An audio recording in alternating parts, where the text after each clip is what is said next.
Today we are going to see about the facial muscles in third volume chapter 2. Here it is facial muscles. So let us see the intro to the facial muscles.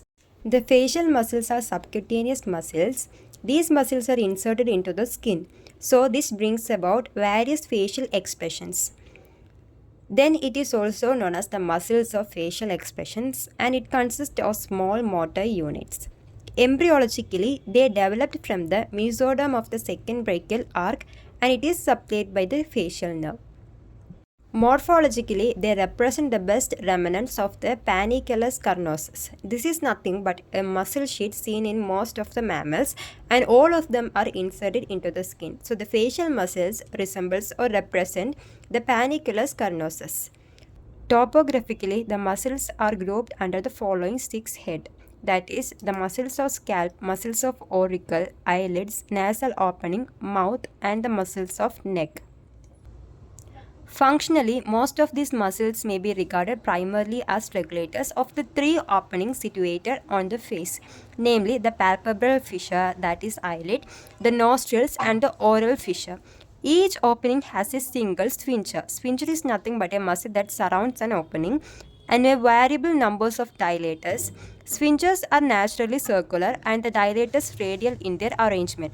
These muscles are better developed around the eyes and mouth than around the nose.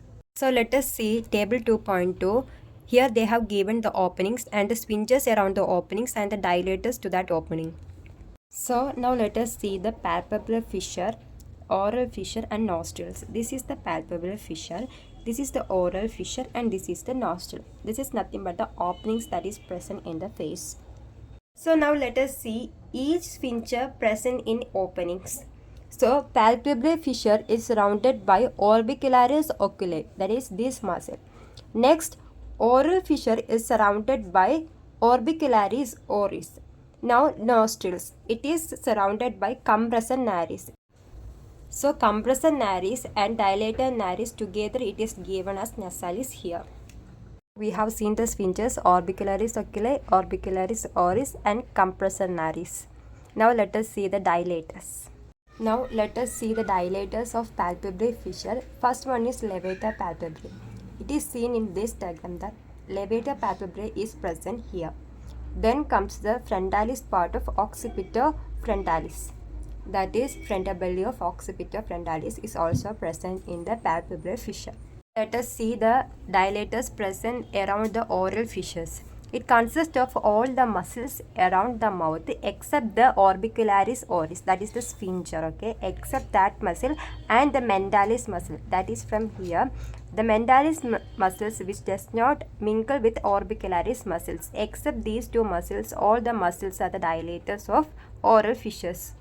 Next, let us see about the dilators present in the nostrils. First one is dilator naris, that is present both these sides, dilator naris. Next, the depressor septae, which is a muscle present in between the nostrils and above the lips. Now, this is the levator labii superioris aliquo-nasi muscle, which is present over here. It is also a dilator of the nostrils. Let us see each facial muscles detailedly. First, muscles of the scalp, that is occipito frontalis. This is the occipito frontalis frontal belly which is present over here. Now let us see the muscles of the auricle situated around the ear. So now let us see what are the muscles present around the ear.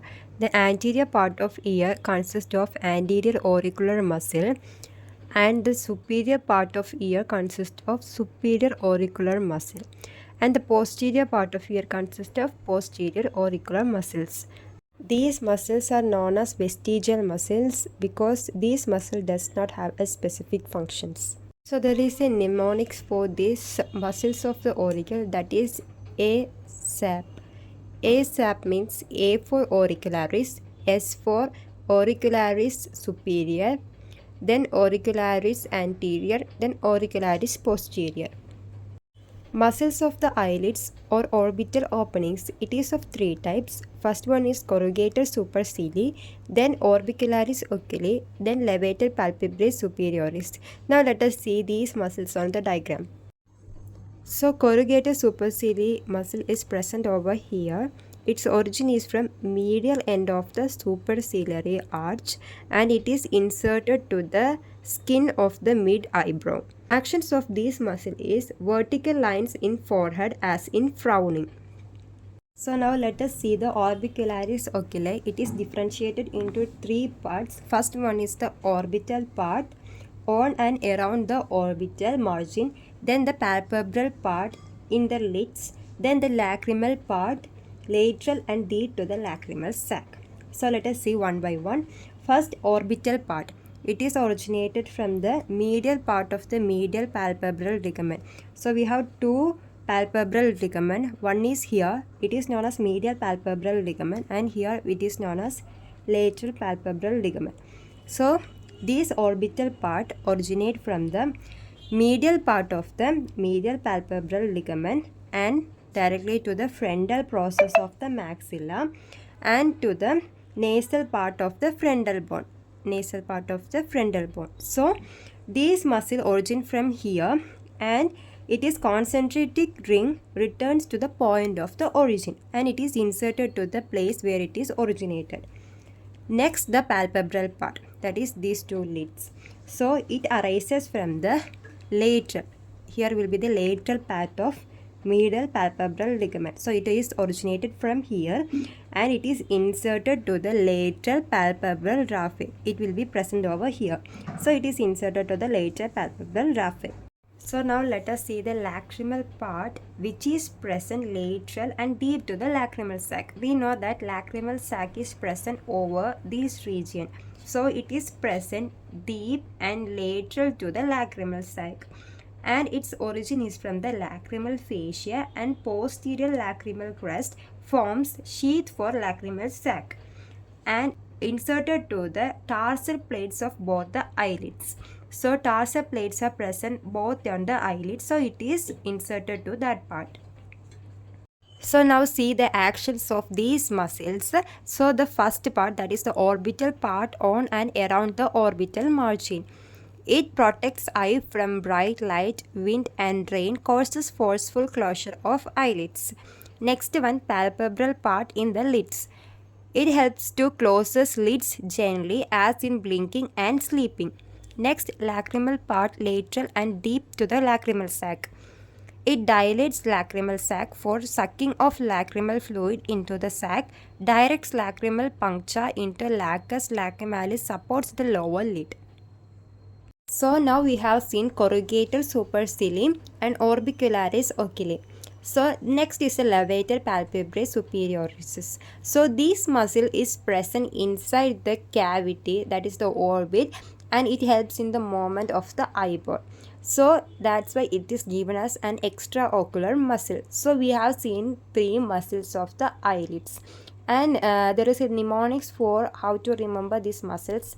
That is that old contact lens. So now we have seen the muscles of the eyelids. There is a mnemonics for how to remember these muscles, that is old contact lens. O stands for orbicularis oculi and C stands for corrugator, L for levator palpebrae superioris. Now let us see the muscles around the nasal openings. The first muscles around nasal opening is the procerus, which is present over here. So its origin from the nasal bone and the upper part of superior nasal cartilage, and it is inserted to the skin in the forehead between the eyebrows and on the bridge of the nose, and these causes transverse wrinkles. So next is the compressor nares, which is present over here. So here it is given as nasalis. Nasalis is a common name given to both the names compressor nares and dilator nares. So the compressor nares will be present over here. So its origin is from the maxilla just lateral to the nose and it is inserted to the upper neurosis across the dorsum of the nose, which is present in the lower part of the nose. So it is originated from the maxilla and is inserted to the upper neurosis across the dorsum of the nose. Next comes the dilator nares. So dilator nares is originated from the maxilla just over the lateral incisor. That means incisor teeth will be over here. Above the incisor teeth in the maxilla it will be originating, and it will be inserted into the alar cartilage of nose. Alar cartilage of nose is present on the both side of the nose. So from both side it will be originating from above the incisor teeth, and it will be attaching to the alar cartilage of the nose. Next one is the depressor septi. Depressor septi is also originated from the maxilla over the medial incisor. So medial incisor will be somewhat here. So it is originated from this part and it is inserted to the lower mobile part of the nasal septum. So from here it will be originating and it will be inserted to the lower mobile part of the nasal septum. Now let us see what are the actions of these muscles. Compressed nares, as the name itself, nasal aperture compressed. Next, dilated nares, nasal aperture dilated. Depressor septi, nose pulled inferiorly. So now we have seen the muscles around the nasal openings. So there is a mnemonics for the muscles, that is nasal muscles to remember. That is, please check daydreamer.